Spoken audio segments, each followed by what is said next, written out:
జాతిపిత మహాత్మా గాంధీ విగ్రహం చేతిలో కర్రపోతే పట్టించుకునే వ్యక్తులు రాజకీయ లబ్ధి కోసం వైసీపీ నాయకులు సోషల్ మీడియా వేదికగా చేసిన విష ప్రచారాన్ని వెనుకొండ ఆర్యవైశ్య సంఘం వాసవి క్లబ్ సభ్యులు తీవ్రంగా ఖండించారు.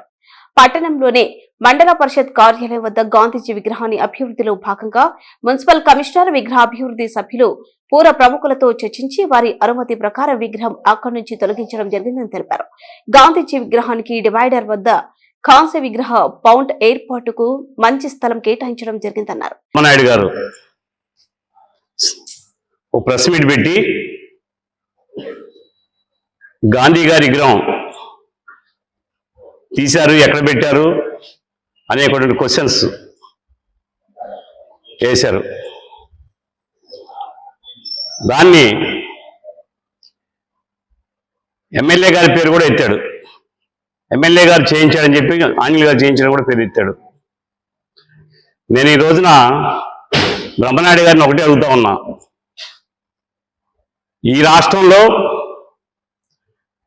దేవాలయాలు కానీ లేకపోతే స్టాచ్యూలు కానీ రోడ్డు వైండింగ్లో ఉంటే తొలగిస్తారా? ఎన్నో పోయినాయి గుళ్ళు. ఈ రోజున గాంధీ గారి విగ్రహం కూడా, పైగా అక్కడ ఉన్నటువంటి గాంధీ గారి విగ్రహం ఎవరు పెట్టారు? ఆనాడు ఉన్నటువంటి కోటిరెడ్డి మరి బొత్తుల మన్నేపల్లి వాళ్ళు ఒక దిమ్మ ఏర్పాటు చేసి అక్కడ పెట్టారు. అది దాని పోషణ దానికి ఎవరు అభివృద్ధి చేశారండి? వాళ్ళు వాసవి క్లబ్ వాళ్ళు అందరి దగ్గర కూడా మరి నిధులు సేకరించి వాళ్ళు దానికి ఒక రూపు తీసుకొచ్చి అక్కడ గాంధీ విగ్రహానికి ప్రతి సంవత్సరం కూడాను జయంతికి వర్ధంతులకి దండలేసే కార్యక్రమం చేస్తూ ఉన్నారు. అట్లా చేస్తా ఉంటే అందుకనే మున్సిపల్ డిపార్ట్మెంట్ వాళ్ళు అడిగారు వీళ్ళని,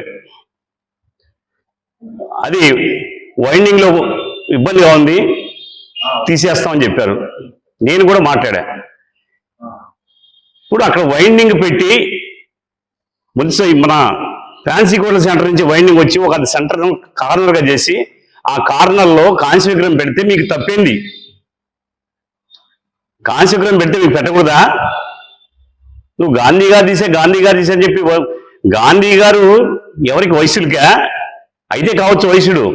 ఈ భారతదేశానికి స్వతంత్రం తెచ్చినటువంటి గొప్ప నాయకుడు ఆయన కూడా మీరు బజార్కి ఇచ్చారా? మీరు ఇది మీకు తగ్గుద్దేది? సెంట్రల్లో కాంస్య విగ్రహం పెట్టి గాంధీ చౌక్ అని పేరు పెట్టి చేస్తానంటే దాన్ని నువ్వు 2 నెలల తర్వాత ఈ ఎమ్మెల్యే బ్రహ్మనాయుడు వెనకాల నుండి మీరు పోండి, మీరు రిఫండ్ చేసి దాన్ని ఏది మీరు గోల్ చేయండి అని చెప్పి పంపిస్తే వయసుల మధ్య వైషమ్యాలు పెంచడానికి నువ్వు చేసే పని.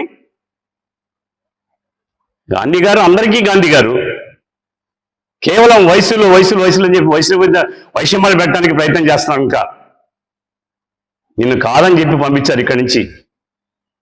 నువ్వు మరలా ఏదో ఒకటి సమస్య. ఇప్పటికైనా ఆలోచించుకోండి.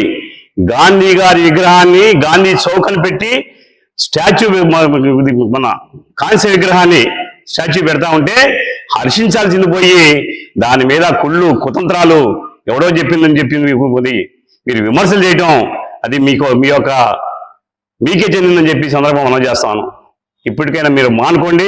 మీరు కూడా చేతనైతే ఈ చేసేటువంటి అంటే వయసులు కార్యక్రమం చేస్తారు కాబట్టి వాళ్ళు సహకరించండి, లేకపోతే మీరు మెల్లకుండా కూర్చోండి. అంతవరకే. మీరు మాజీ ఎమ్మెల్యే ఉన్నాడు, మీరు రాజకీయాలు ఇబ్బంది ఇక్కడ. మాజీ ఎమ్మెల్యే చేశాడు. మాజీ ఎమ్మెల్యే గారు ఇది చేసిన తర్వాత మాజీ ఎమ్మెల్యే గారు ఎందుకు వీళ్ళు అడిగారు కాంస్య గాంధీ, నేను 1,00,000 ఇస్తాను ముందుకు వచ్చాడు. నువ్వు చెప్పు, నువ్వు 1,00,000 2 లక్షలని. ఆ రోజు మేము పొట్టి శ్రీరాములు ఎక్కడ పెడితే అందరు ఇచ్చారుగా. ఆ రోజు మల్లికార్జునరావు గారు కాంగ్రెస్లో ఉన్నా లేకపోతే ఆంజనేయ గారు ఉన్నా అందరూ డబ్బులు ఇచ్చారు. అందరు తీసుకొని పర్మిషన్ తీసుకొచ్చేసాం. నువ్వు ఆ బొమ్మ పెట్టావు, ఈ బొమ్మ పెట్టావు, ఆంజనేయ గారు అంటున్నావు. నువ్వు పెట్టావు ఆ బొమ్మలు, నువ్వు పర్మిషన్ తెచ్చావా? నువ్వు పెట్టిన దాంట్లో కేవలం రాజకీయాల కోసం రోసే గారి విగ్రహం తీసుకొచ్చావు. నువ్వు మట్టి విగ్రహం తీసుకొచ్చాడు పెట్టి హంగామా చేసేవే. దాన్ని ఏమైనా చేసావా? విగ్రహానికి చుట్టూ ఏమైనా చేసావా? ఈరోజు ఎవరు చేశారు? స్థానిక ఎమ్మెల్యే ఆంజనేయులు గారు, మల్లికార్జున గారు వాళ్ళిద్దరు దగ్గరుండి కృష్ణకి బాధ్యత చెప్తే కృష్ణ తిరిగి వసూలు చేసి ఈ రోజున అక్కడ విగ్రహాన్ని బ్రహ్మాండంగా తయారు చేసి పెట్టారు. విగ్రహాలు బాగు చేయించే వంతు ఆంజనేయ గారు, చెడగొట్టే వంతు మీదని చెప్పి సమరం మనం చేస్తా ఉన్నాం. ఇప్పటికైనా నేను వాళ్ళల్లో ఉన్నటువంటి రిప్రజెంటేషన్ ఇచ్చారు. వాళ్ళు ఏం పాపం అమాయకులు, నువ్వేం చెప్తే అది చేస్తారు తీసుకెళ్ళి. నువ్వు పెద్దవాడి, శాసనసభలో 5 సంవత్సరాలు నువ్వు ఎమ్మెల్యే చేసినవాడివి, మీకెందుకండి ఇది? కరెక్ట్ కాదు ఇది. ఇప్పటికైనా మీరు మానుకోండి, ఇట్లాంటి కుళ్ళు కుతంత్రాలు మానుకొని వయసులు చేసే కార్యక్రమం కానీ, లేకపోతే ఇట్లాంటి మరి పూజ్య బాపూజీ మరి స్వతంత్ర సమయంలో పెట్టి విగ్రహాల్లో కానీ మీరు సహకరించి చేస్తారని చెప్పి నేను మనవి చేస్తూ సెలవు తీసుకుంటున్నాను.